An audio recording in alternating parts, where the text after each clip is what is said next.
The house was alive with chatter, the clinking of glasses, and that comforting smell of roasted food drifting from the kitchen. I leaned against the doorway, watching cousins swap old stories and my parents beam with happiness at having everyone together. For a brief moment, I let myself enjoy it. That illusion of harmony we all crave. But families rarely stay wrapped in warmth for long. My eyes caught Maya's across the room, her restless energy already sparking like a storm waiting to break. I felt it in my bones. Something was coming. Then it happened. Maya's voice cut through the laughter, sharp and cruel. "You've always been selfish, Laura. Look at you, all these years, and what do you have to show for it?" Her words hit me like a slap, loud enough for everyone to hear. The room froze. Conversations ended mid-breath, and suddenly every gaze turned toward me.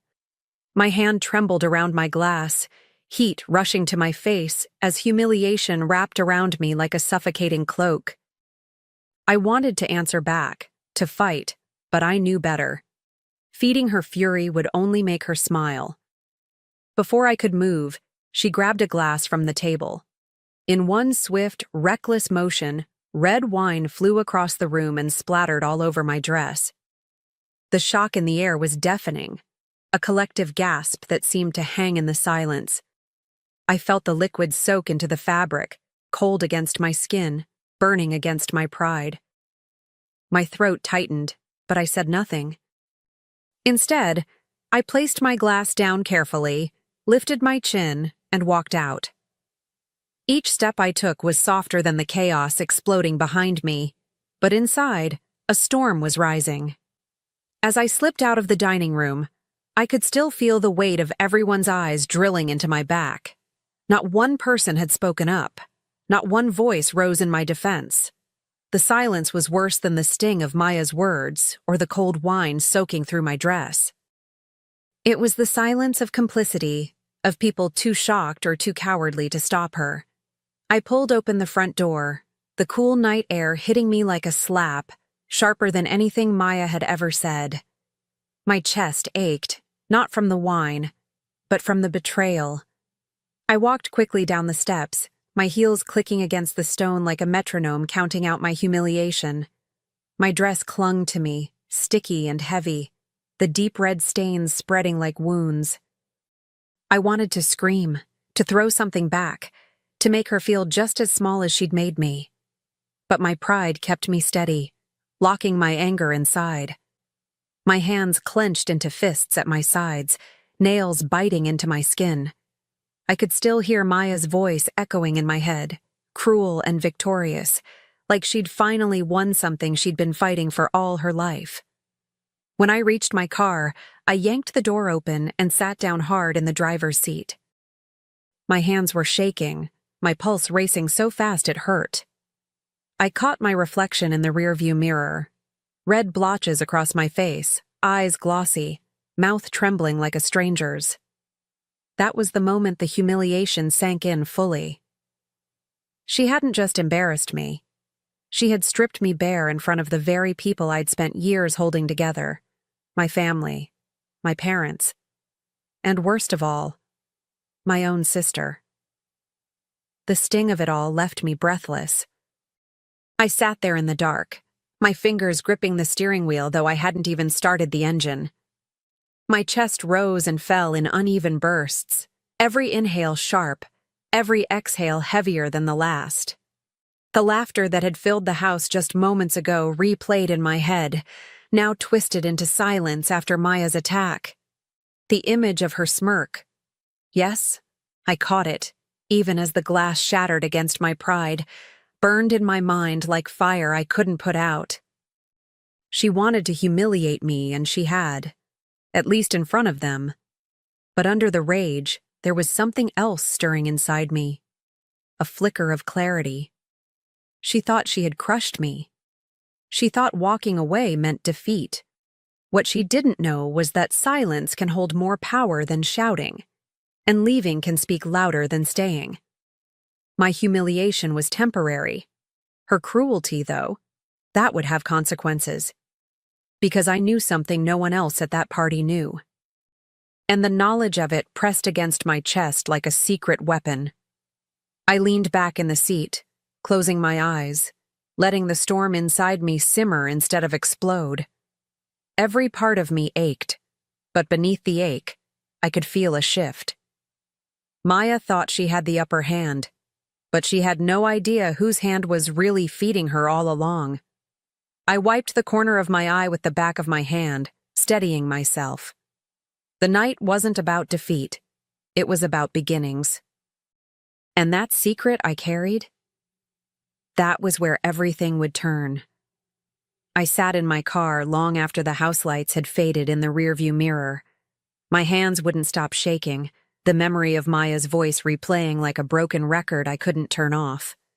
Every cruel word dug deeper. Every laugh that died in the room twisted tighter around my chest. I gripped the wheel until my knuckles turned white, trying to breathe through the storm. Anger had a taste, sharp, metallic, almost like blood in the mouth, and tonight it coated my tongue. But beneath the fury, I held on to something she could never take from me: the truth. Maya had no idea that for years I'd been covering her tuition bills, one payment after another, when Mom and Dad simply couldn't manage it. She strutted around as if she carried her own future, blind to the fact that I was the one holding the rope steady. I never wanted applause, never wanted her gratitude. I just wanted to see her succeed, to spare her from the struggles I once knew too well. But now? That sacrifice felt like a knife I had willingly handed her. Her cruelty tonight wasn't just an insult. It was betrayal, deep and personal, sharper than the wine glass she'd thrown. She humiliated me in front of everyone, never realizing she had been standing on the foundation I built. That thought twisted inside me, bitter and hot, until it became more than anger. It became resolve. Sitting there in the quiet, I knew something with perfect clarity. I couldn't let this go. Not anymore. She needed to learn exactly what happens when you spit on the hand that saves you. I leaned my head back against the seat, staring at the ceiling of my car as if the answers might be written there. Memories started flooding in. The first tuition bill I quietly paid, the nights I skipped dinners out just to save a little more, the relief in my parents' eyes when I told them not to worry. I remembered the pride I felt every time Maya posted about her classes, her big dreams, her future unfolding. She thought she was building that future on her own, but I was the scaffolding, hidden in the shadows, holding her up. That was supposed to be my gift, invisible love. The kind that doesn't ask for thank yous or applause, the kind that sacrifices in silence. But as I sat there, drenched in wine and shame, I realized something painful. Silence had made her bold. She mistook my quiet support for weakness. She mistook my sacrifices for nothing at all. And the more I thought about it, the more I knew this wasn't just about tonight's humiliation. This was years of my effort, erased with a single insult from her lips.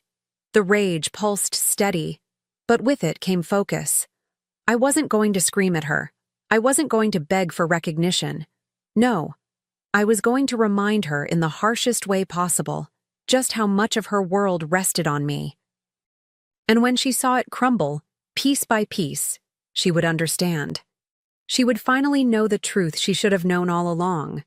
Nothing about her success was hers alone. And the moment I chose to step back, her pedestal would collapse. I reached over to the passenger seat where my purse sat, the receipts tucked neatly inside. Years of proof, folded and stacked, showing my name on every payment slip. They'd always been my quiet reminder, not for anyone else, just for me, that I was doing the right thing. Tonight, though, they felt different in my hands. They weren't just records anymore. They were ammunition. And I realized, for the first time, I wasn't afraid to use them. The thought made me shiver, but not from fear. It was something else, something sharper, almost exhilarating.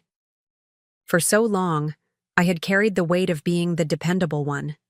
the sister who gave without asking, the one who endured. But tonight changed everything. Maya had taken my silence and turned it into a weapon against me. Now I was ready to take back that silence and reshape it into something far more powerful, something that would cut deeper than any insult she could throw. I started the car, the low hum of the engine vibrating through me like a promise. The night sky stretched endless above, but all I could see was the road ahead, the one I was about to carve for myself. Maya thought she knew power. She thought the family's silence meant she'd won. But soon, she would learn what it feels like when the ground beneath you disappears, and I would be the one to pull it away. The next morning, I woke with the same heaviness in my chest, but this time it wasn't despair. It was determination. I made coffee, sat at the kitchen table, and opened my laptop.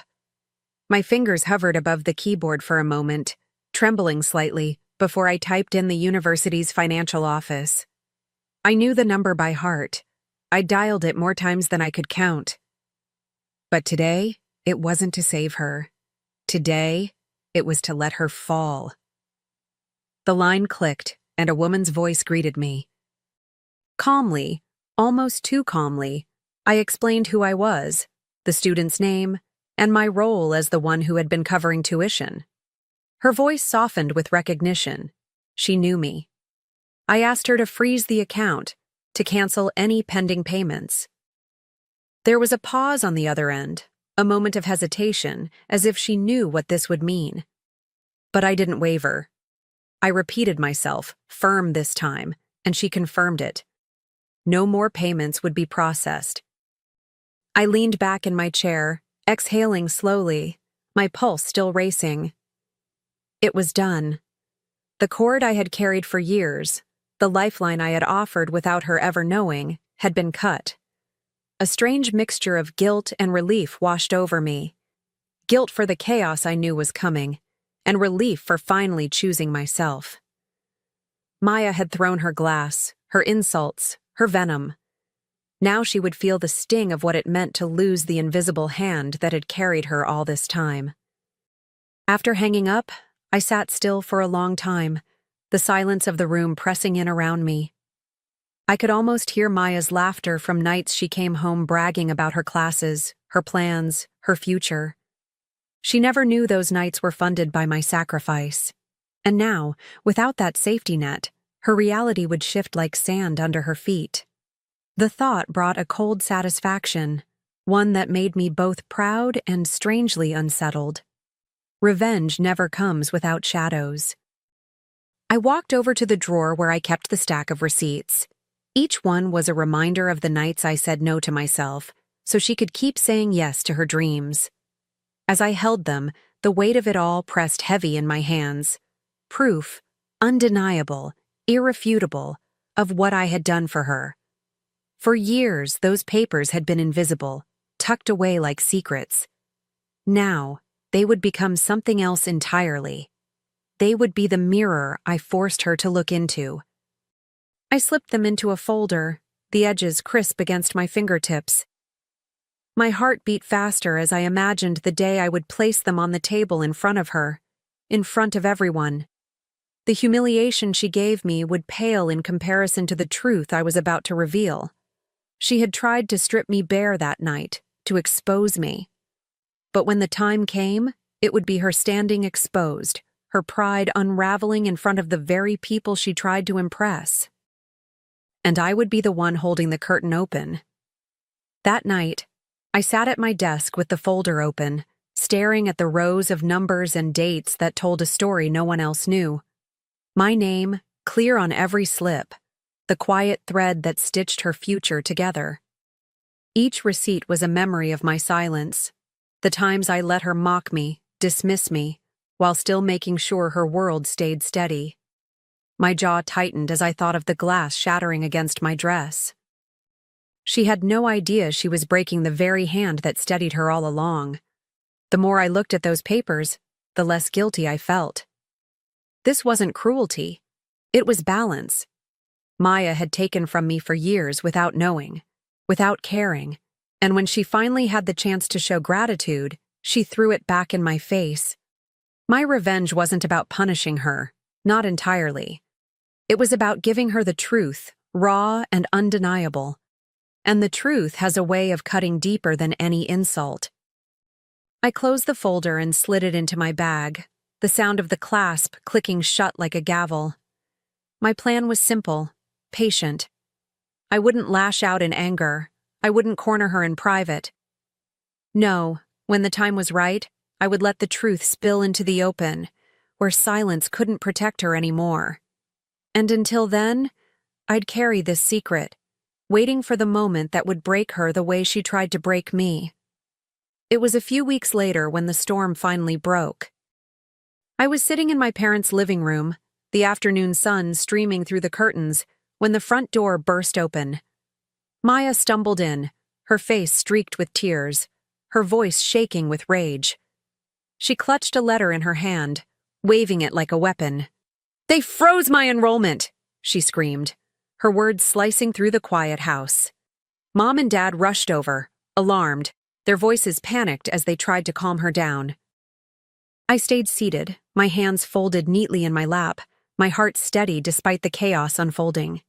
She ranted about unfair treatment, about how the university had no right to threaten her future. She painted herself as the victim, her voice rising higher, angrier, desperate. My parents looked confused, frightened even, torn between soothing her and trying to understand what had gone wrong. And through it all, I watched, silent, the folder with my receipts resting just inches from my hand. For years, Maya had strutted into this house like she was untouchable. For years, she looked at me like I was small, irrelevant. But now? I could see the cracks forming, the panic setting in as her carefully built tower began to wobble. She thought she could shame me and walk away unscathed. But standing there, tears streaking down her face, she was already unraveling. And I knew the moment had finally come. The moment to reveal everything. Maya's voice grew louder, desperate enough to shake the walls. "I could lose my semester. Do you even understand what that means?" she yelled, crumpling the letter in her fist as if crushing the paper would erase the truth written on it. My mother's face was pale, her hands trembling as she tried to comfort her, while my father's jaw tightened in confusion. They kept asking the same question, how could this happen? And Maya had no answer, only fury. I leaned forward slightly, my eyes fixed on her, my silence pressing heavier than any words. She avoided my gaze, too wrapped in her panic to look at me directly, but I knew she felt it. That shift in power, subtle but undeniable. For the first time, she wasn't the one holding the room captive. The control she'd always flaunted had slipped right through her fingers, and I could feel my pulse quicken as the weight of my secret pressed against the surface, ready to be unleashed.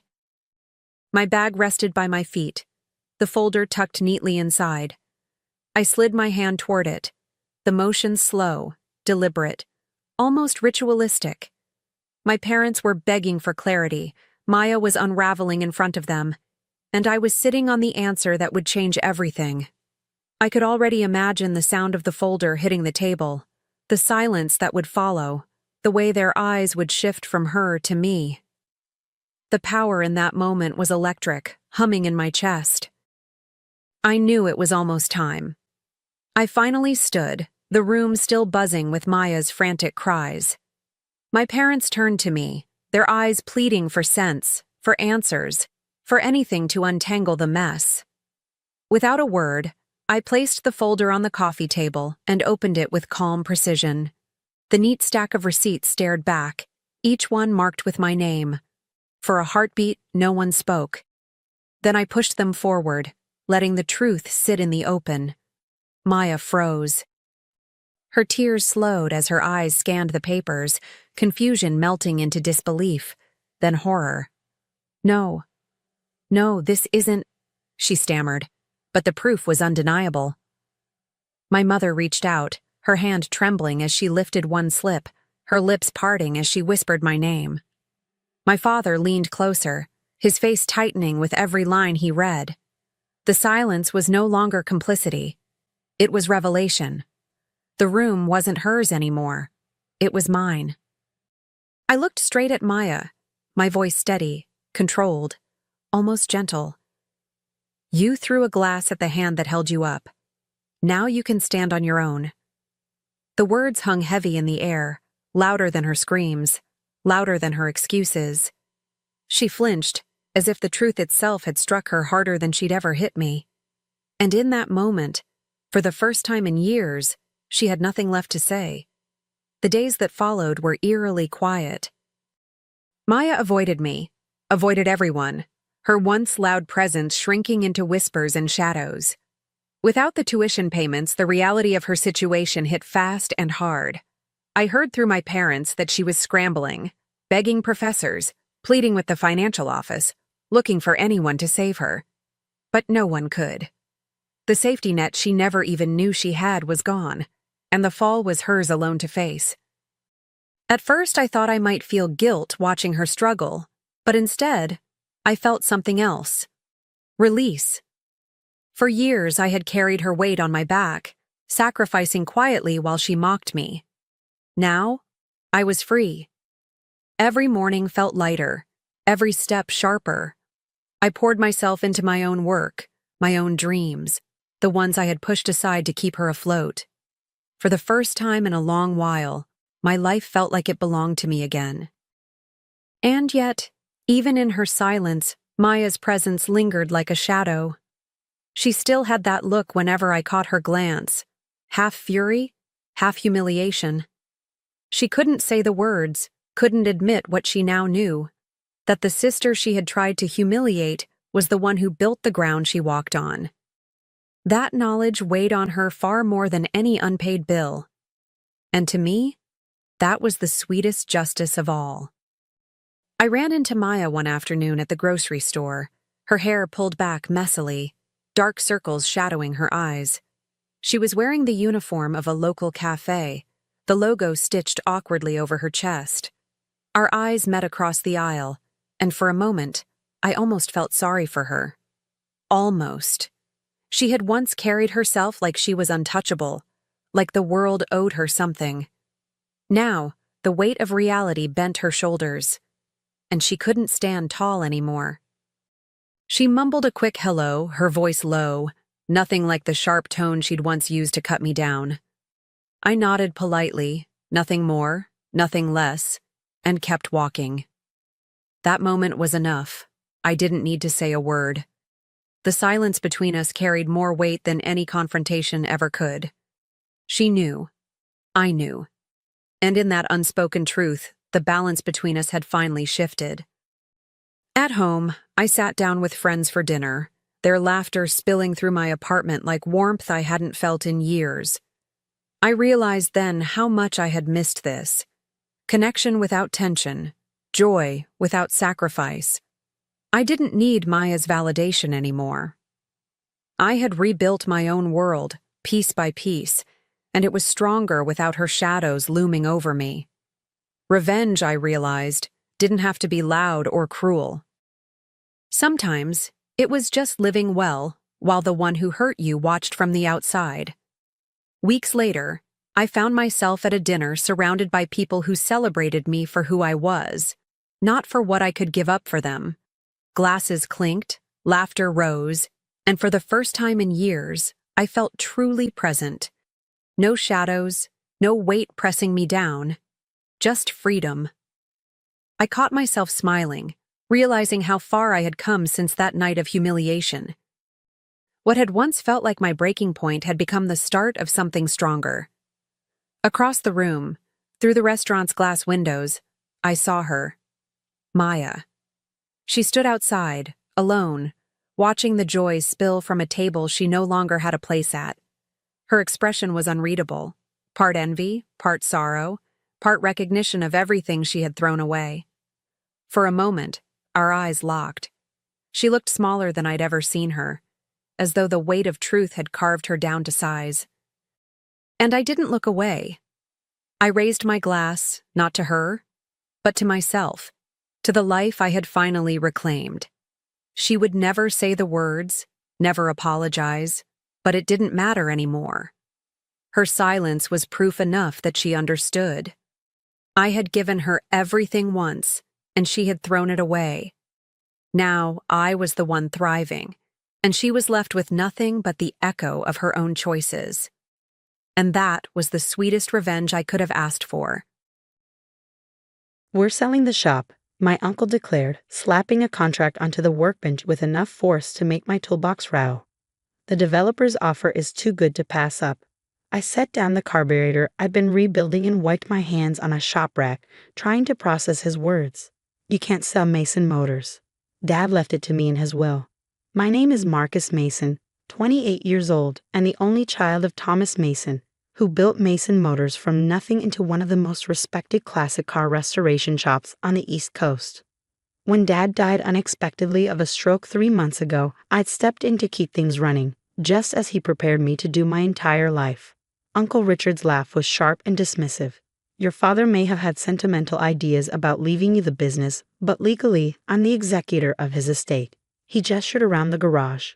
"Look at this place, Marcus. It's prime commercial real estate sitting on 2 acres just outside downtown. The property alone is worth millions." My Aunt Patricia emerged from Dad's office, carrying a box of his personal items.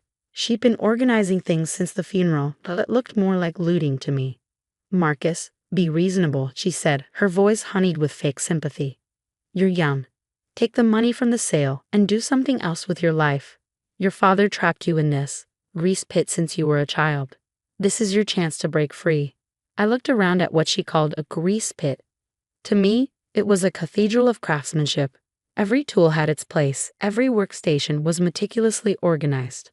The 4 restoration bays each held vehicles in various stages of rebirth: a 1965 Mustang Fastback, a 1957 Thunderbird, a 1970 Chevelle SS, and my father's personal project, a 1963 Corvette split window that he'd been restoring for over a decade.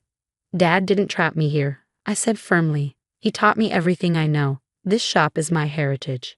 Uncle Richard checked his watch impatiently. "The developers are meeting us here tomorrow at noon. They're planning to break ground on a luxury condo complex by summer." He pushed the contract toward me.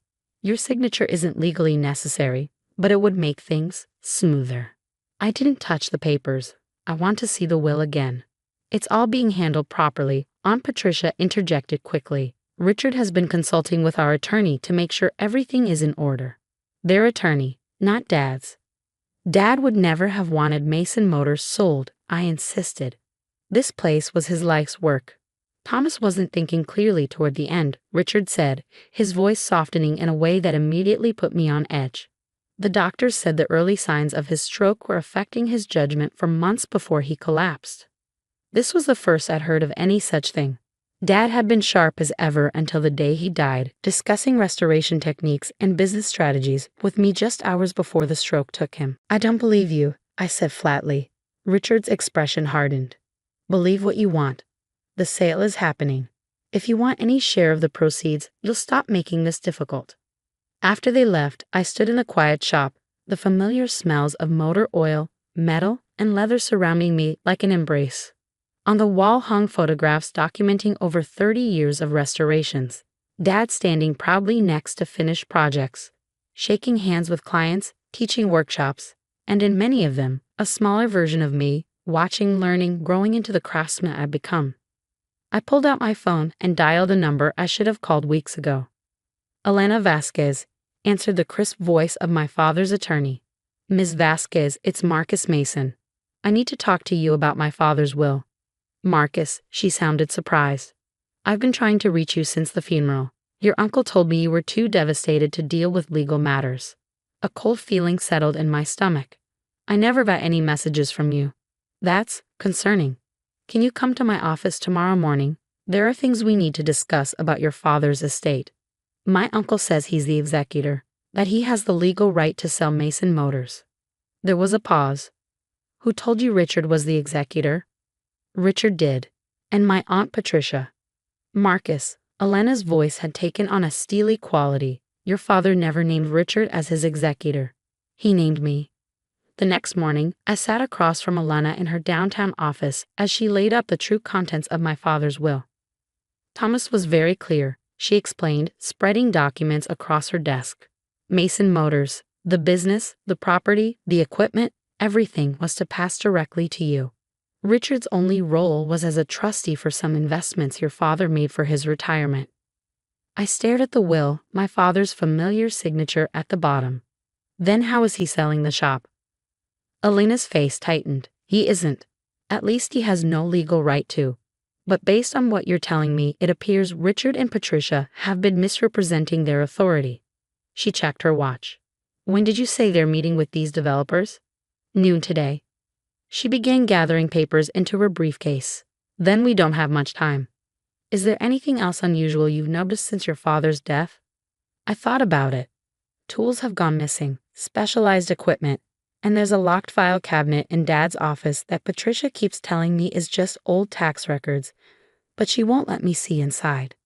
Elena nodded grimly. Classic case of estate theft. Unfortunately more common than you'd think, especially with valuable businesses. She handed me a key. Your father left this with me. He said if anything ever happened to him, I should make sure you got it. The key was small and brass, unremarkable except for the small MM engraved on it. What does it open? He never specified, just said you'd know when the time came. By 11:30, we were back at Mason Motors. Elena had called the local police, who had sent Officer Jenkins, coincidentally a client whose '68 Camaro Dad had restored the previous year. He stood off to the side as Elena explained the situation to my aunt and uncle, who had arrived early for their meeting with the developers. This is absurd, Richard sputtered, his face reddening. I'm his brother. Of course I'm the executor. Being a brother doesn't automatically grant you that authority, Elena replied calmly, sliding the will across the desk. As you can see, Thomas named me as executor, with explicit instructions that the business pass to Marcus. Patricia's carefully composed facade was cracking. There must be some mistake. Richard has been handling everything. Yes, I'd like to discuss exactly what he's been handling, Elena cut in, including the unauthorized removal of property from the estate and the apparent interception of my attempts to contact Marcus. Uncle Richard stood abruptly. We don't have to listen to these accusations. The developers will be here any minute. Actually, Officer Jenkins spoke up. Anyone conducting business here today would be participating in a fraudulent transaction. I'd suggest you call them and cancel. As Richard reluctantly made the call, I remembered the key in my pocket. Looking around Dad's office, my eyes fell on the locked file cabinet Patricia had been so protective of. The key slid in perfectly. Inside wasn't tax documents, but rather 3 decades of meticulous records. Every car Dad had ever restored, with before and after photos, parts lists, client information, and detailed notes on the techniques he used. It was the collected wisdom of his entire career, an irreplaceable archive. But in the back of the bottom drawer was something else. A leather-bound journal and a sealed envelope with my name on it. I opened the envelope first, my hands trembling slightly. Marcus, if you're reading this, then I'm gone, and you've likely had to fight for what's rightfully yours. I've always known Richard and Patricia coveted what I built, never understanding that the real value of Mason Motors isn't in the land or the building, but in the knowledge, craft, and reputation we've built together. I've kept this journal since the day I opened the shop, documenting not just restorations, but my journey as a craftsman and a father. It's yours now, along with everything I've built. Trust Elena, she knows exactly what I wanted for you. One last thing. In the journal, you'll find the combination to the safe behind the shop sign in my office. Inside is something I've been saving for when you were ready to truly make Mason Motors your own. I love you, son. Every car has a story. Make sure ours continues. Dad, I looked up at the vintage neon Mason Motors sign mounted on the wall, the one Dad had salvaged from the original tiny garage where he'd started the business. I'd never known there was a safe behind it. As Elena continued dealing with my increasingly desperate aunt and uncle, I carefully took down the sign, revealing a small wall safe. Using the combination from the journal, I opened it. Inside was a deed, the original purchase agreement for the land where Mason Motors now stood. But it wasn't in my father's name. It was in both of ours. Thomas and Marcus Mason, joint owners with right of survivorship. Dad had put my name on the property when I turned 18, a decade ago. Beneath the deed was a business plan, dated just 2 months before his death, outlining an expansion of Mason Motors to include a restoration school. Paperclip to it was an approved small business loan and architectural drawings for converting our storage building into classrooms. "Marcus?" Elena called from the doorway. "Is everything all right?" I handed her the deed, watching as understanding dawned on her face. "Your father put the property in both your names," she said with a smile. "Even if Richard had somehow managed to manipulate the will, he could never have sold this land without your signature." We returned to the main office, where Richard and Patricia waited, their confident demeanor now completely evaporated. "The property was never solely in Dad's name," I said, placing the deed on the desk. "It's been in both our names for 10 years. You couldn't have sold it even if you were the executor." Richard's face went from red to white. "That's impossible. Thomas would have told me." "Why would he?" I asked. "So you could try to talk him out of it, or pressure me to sell after he was gone. He knew exactly who you were." Patricia grabbed her purse, already edging toward the door. "Richard, we should go." "Before you do," Elena interjected, "we need to discuss the missing tools and equipment, and the classic car parts that have been disappearing from inventory." Officer Jenkins stepped forward. "We can discuss that at the station if you prefer." In the end, Richard and Patricia avoided criminal charges by agreeing to return everything they'd taken and signing legal documents acknowledging my ownership of Mason Motors and relinquishing any claims to my father's estate. 6 months later, I stood in the newly renovated classroom space, watching 20 students bent over engines, learning the restoration techniques my father had perfected. The Thomas Mason School of Automotive Restoration was officially open, preserving not just classic cars, but the craft itself. Dad's 1963 Corvette split window now occupied a place of honor in the showroom, finally completed using the detailed plans he'd left in his journal. Beside it hung his portrait and the original Mason Motors sign, a reminder of where we started and how far we'd come. That evening, after the students had gone, I sat in Dad's, now my office, leafing through his journal, his voice alive in every handwritten page. I paused at an entry from my 16th birthday. "Gave Marcus his first solo restoration project today, the '57 Chevy pickup." His eyes lit up like it was Christmas morning. "Richard says I'm wasting my time, that the boy should be focusing on computers or business school, something modern. He doesn't understand that what I'm teaching Marcus isn't just about cars. It's about patience, problem solving, respecting the work of those who came before us, and the satisfaction of bringing something back to life with your own 2 hands. Some legacies can't be measured in dollars and cents." I closed the journal, running my hand over its worn leather cover. Uncle Richard had been right about one thing. Mason Motors was indeed valuable, but not for the reasons he thought. The true worth wasn't in the land or the building, but in the legacy of craftsmanship, the relationships with clients who trusted us with their treasured vehicles, and the knowledge now being passed to a new generation. "Every car has a story," Dad used to say. "Some stories are about greed and betrayal, but the best ones, the ones worth telling, are about passion, perseverance, and honoring those who taught us everything that matters." Mason Motors would have its next chapter after all. The night my former boss's restaurant lost its 3rd Michelin-star, I was in the kitchen of my own restaurant, watching the live stream of the ceremony on my phone. When they announced that Lumiere had been downgraded, my sous chef Elena looked up from the delicate dessert she was plating and caught my eye. "Is that satisfaction or guilt I see on your face, chef?" she asked. I switched off my phone and tucked it into my pocket. "Neither. Professional interest, that's all." She didn't believe me. No one who knew my history with Xavier Laurent would have believed me, but the truth was more complicated than simple revenge. 5 years earlier, I had been Xavier's second-in-command at Lumiere, the crown jewel of his culinary empire. I'd given him 8 years of my life, working 16-hour days, perfecting his recipes, maintaining his impossible standards, all while he took the credit. Xavier Laurent, celebrated chef, media darling, terror of the kitchen. The man who had both made and destroyed my career. The dish that ultimately came between us, Crescent Moon, he called it, was a deceptively simple plate. Seared scallops with a saffron emulsion, accented by a complex reduction I had developed over months of experimentation.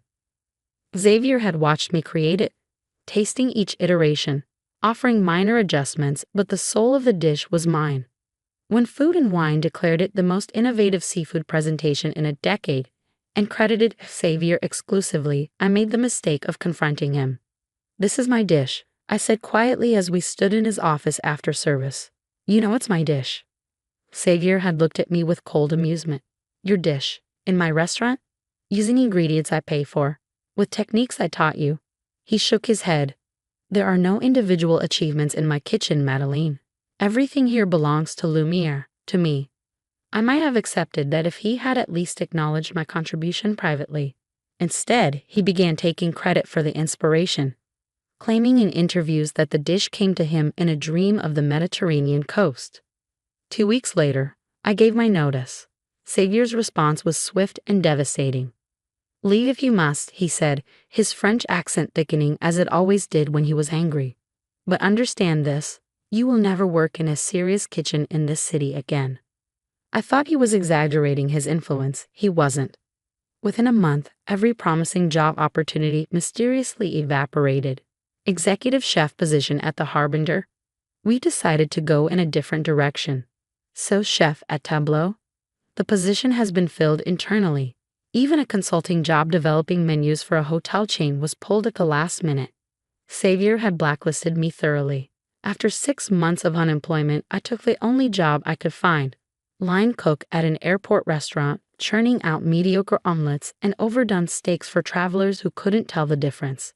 At night, I experimented in my tiny apartment kitchen, refining techniques, developing recipes, and planning.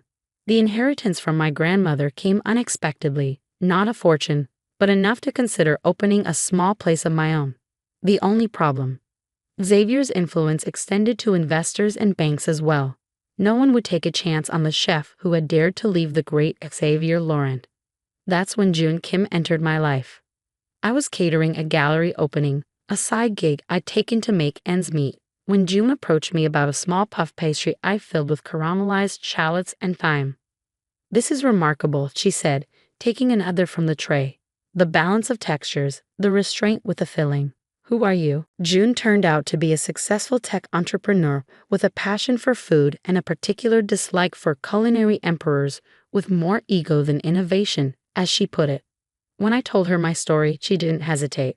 "Let's open a restaurant," she said. "Your food, my money, no interference. I've been looking for an investment that matters."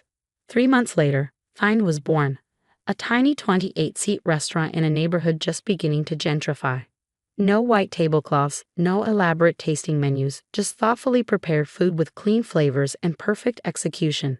June insisted we keep my involvement quiet until we were established. "Xavier has a long reach," he warned. "Let the restaurant build its reputation before he realizes you're behind it." It was a wise precaution. We opened with little fanfare, but word spread quickly.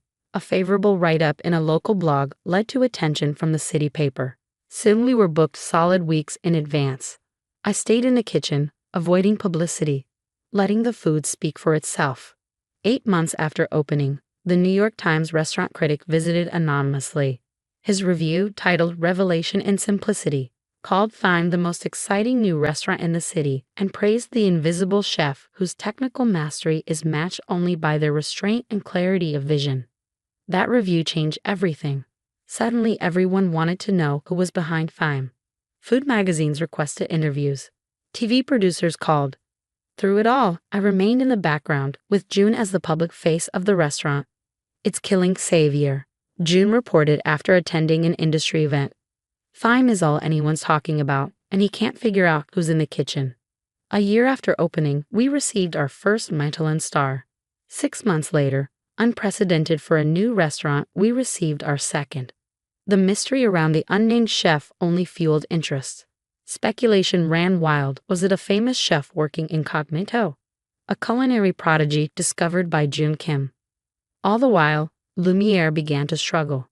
Xavier, distracted by his growing television career and new restaurants in Las Vegas and London, was spending less time in his flagship kitchen. Reviews noted inconsistency, dishes that felt dated rather than classic, service that had become perfunctory rather than perfect. I took no pleasure in his troubles. Despite everything, I respected what Xavier had built. He was a gifted chef who had lost his way, prioritizing empire over excellence. The night before the Michelin announcements, June came to me with a proposition. "It's time," she said. "Tomorrow, after the announcements, we reveal who you are." The chef who left Xavier was blacklisted and built something extraordinary from nothing. The narrative is perfect. I hesitated. And if Xavier retaliates? He can't touch us now. We're too successful, too beloved. Besides, she smiled, I have a feeling tomorrow's announcements may humble him significantly. She was right. The live string I watched in my kitchen confirmed what industry rumors had suggested. Lumiere, after 15 years with 3 Michelin stars, had been downgraded to 2. And Thyme, against all expectations for such a young restaurant, had been awarded its 3rd star. That night, after service, I gathered our small staff. They knew who I was, of course, but had kept the secret faithfully. Tomorrow, I told them, my name goes public as the chef and owner of Thyme. There may be attention, controversy even, but nothing changes in this kitchen. We cook the same food with the same standards for the same reasons. Elena raised her glass of shift drink to Chef Madeline Harper, finally getting the recognition she deserves. The others cheered, but I felt strangely conflicted. Success was sweet, yes, but I had never wanted it at Xavier's expense. I had simply wanted recognition for my work, the freedom to cook my food my way. The next morning, June orchestrated the revelation perfectly, an exclusive interview with the same magazine that had praised Xavier's version of my dish years before. By noon, my phone was ringing constantly. By evening, the story had gone viral in culinary circles. Blacklisted chef behind 3-star Thyme revealed. I expected anger from Xavier, perhaps legal threats. What I didn't expect was to find him waiting outside the restaurant after service, sitting alone at the small table we kept on the sidewalk for guests to wait for their reservations. "May I speak with you, Madeline?" he asked, standing as I emerged. He looked older, more tired than the last time I'd seen him. I considered refusing, but curiosity won out. I nodded toward a nearby all-night diner. Not here. In the harsh fluorescent light of the diner, Xavier looked out of place in his expensive suit. He ordered coffee, then sat silently for a moment, gathering his thoughts. "I was wrong," he finally said, words I never expected to hear from him. "About many things, but especially about you." I waited, unwilling to make this easier for him. "Your dish, crescent moon. I should have acknowledged your creation. I told myself it was how kitchens work, that I had done the same under other chefs when I was young. But it was different." He looked down at his coffee. "I was threatened by you, by your talent. So I tried to diminish you, then destroy you when that didn't work." "Why are you telling me this now?" I asked. "Because Lumiere lost a star? Because Thyme gained one? Because I tasted your food," he said simply. "I came to Thyme 2 months ago, anonymously. I knew within 3 bites that it was you in a kitchen. No one else combines technical precision with such emotional clarity." He paused. "Your crab with brown butter and preserved lemon. It made me remember why I became a chef." I was speechless. The dish he mentioned was one I was particularly proud of, a study in simplicity that required perfect execution. I lost my way, Madeline. Television, expansion, the constant pressure to remain relevant. I stopped cooking from my heart. That's why Lumiere lost its star, not because you succeeded, but because I failed. "What do you want from me, Xavier?" "Nothing. I came to acknowledge what I should have years ago. You are an exceptional chef. What you've built at Thyme, it's pure, honest, brilliant. I wanted to tell you that before the media circus begins." He reached into his jacket and pulled out an envelope, sliding it across the table. "What's this?" I asked, not touching it. "A letter to the New York Restaurant Association, the James Beard Foundation, and several other organizations I influenced against you. Admitting what I did and taking full responsibility. You won't need it now, your success speaks for itself. But perhaps it offers some closure." I finally took the envelope, not sure whether to believe him. "Why now?" Xavier gave a sad smile. "Because cooking was always about truth for me before everything else. Your food at Thyme reminded me of that. I've spent 5 years living a lie about you, about your contributions. It's time for truth." He stood to leave, then paused. "The dish, crescent moon. I've removed it from Lumiere's menu. It was always yours, never mine." After he left, I sat in the diner for a long time, turning the envelope over in my hands. 5 years of anger and resentment didn't disappear in a single conversation, but something had shifted. The next morning, as predicted, journalists swarmed Fime. The story was irresistible. The vindicated chef, the spectacular success built from adversity, the fall of the mentor who had tried to destroy her career. Everyone wanted the narrative of revenge. But when asked if satisfactory Fime's success was made sweeter by Lumiere's downgrade, I found myself saying something unexpected. No restaurant loses a Michelin-star easily, and no restaurant gains one without extraordinary effort. This isn't a zero-sum game. There's room for many expressions of culinary excellence. 2 weeks later, as the media frenzy was finally subsiding, a package arrived at Fime. Inside was a first edition of Xavier's Le Guide Culinaire, a culinary text both rare and revered. The inscription read simply, "To Truth and Cooking. Excel." That night, I created a new dish, seared sea scallops with a saffron emulsion and a complex reduction. Crescent Moon reclaimed. I placed it on Fime's menu with a note, inspired by lessons learned. It became our most requested dish. 6 months later, Elena approached me after service, curiosity in her eyes. The new chef at Lumiere is looking for a sous chef. Word is Xavier is stepping back to focus on his original restaurant, trying to earn back that 3rd star. But for him, I said, meaning it. There's more, she hesitated. He asked specifically if he might recommend someone from Fime's kitchen. Said he wants to build a team that cooks with the kind of honesty he experienced here. I considered this as I wiped down my station. What do you think? Interested in the position? Elena looked surprised. You'd let me go? To Xavier's restaurant? I'd support you pursuing any opportunity that helps you grow, I said. That's something I had to learn the hard way. True mentorship means celebrating when your people succeed, not controlling their journey. The following week, I did something I never imagined doing. I had dinner at Lumiere, sitting alone at a corner table. Xavier came out briefly, our eyes met, and he gave a small nod of acknowledgement before returning to his kitchen. The food was different, more focused, more personal than the last time I'd eaten there. I could taste his renewed commitment in every dish. When dessert arrived, it wasn't on the menu.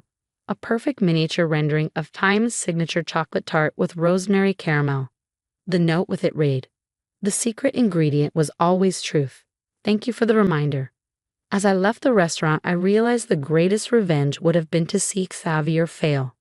But the greater victory was this: 2 chefs cooking with honesty, 2 restaurants pushing each other toward excellence, and the knowledge that my success hadn't come at the cost of my integrity. June met me for a late drink after my dinner. So, how was the enemy's camp? I swirled the wine in my glass. There are no enemies in this story, June, just chefs finding their way back to what matters. She studied me for a moment.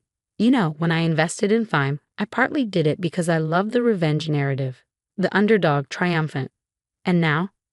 Now I think the best revenge wasn't showing Xavier up. She raised her glass. It was showing him, and yourself, what's possible when you cook with complete freedom and truth. Truth. The word Xavier and I both kept circling back to. In an industry built on transformation and illusion, on turning simple ingredients into transcendent experiences, perhaps truth was the most elusive ingredient of all. The following year, when the Michelin stars were announced, both Fime and Lumiere received 3 stars. The food media tried to reignite the rivalry narrative, but neither Xavier nor I played along. Instead, we did something that shocked the culinary world. A collaborative dinner, 6 hands with Elena, now his executive sous chef, alternating courses that told the story of influence, separation, and reconciliation through food. The final course was a duo of desserts placed side by side. His interpretation of my signature chocolate tart, my interpretation of this famous oeuf flottant. Different expressions, equal respect. As the last guest departed, Xavier and I stood in Fime's kitchen, the space where I had rebuilt my career from the ashes of his betrayal. "Thank you," he said simply. "For what?" "For being better than I was, for showing me it was possible to cook with both ambition and integrity." He gestured around the kitchen. "You've created something remarkable here, Madeline. Not just the food, but the culture, the truth." I thought about the journey from ambitious young chef to bitter outcast to vindicated success. None of it had gone as planned, Yet somehow the result was more satisfying than any revenge could have been. The secret ingredient, I said, echoing his note from months before, was always truth. As Xavier left, I remained in my kitchen, running my hands over the smooth countertops, the well-used equipment, the space that had become my canvas for honest expression. The revenge narrative would have ended with Xavier's downfall and my triumph. But the truth was more complex, more nourishing. Two chefs who had lost their way finding it again, through conflict and reconciliation. In the culinary world, as in life, the most powerful transformations happen not when we destroy our adversaries, but when we rediscover our authentic voice, that unique, irreplaceable perspective that no one can take from us, not even those who once tried to silence it. The next morning, I began developing a new dish, one that would appear on both our menus simultaneously. Full circle, we would call it. A celebration not of victory or defeat, but of the journey that brought us both back to the truth at the heart of our vocation. After all, in cooking as in life, the most important ingredient is the one you can't see on the plate, the integrity with which it was created.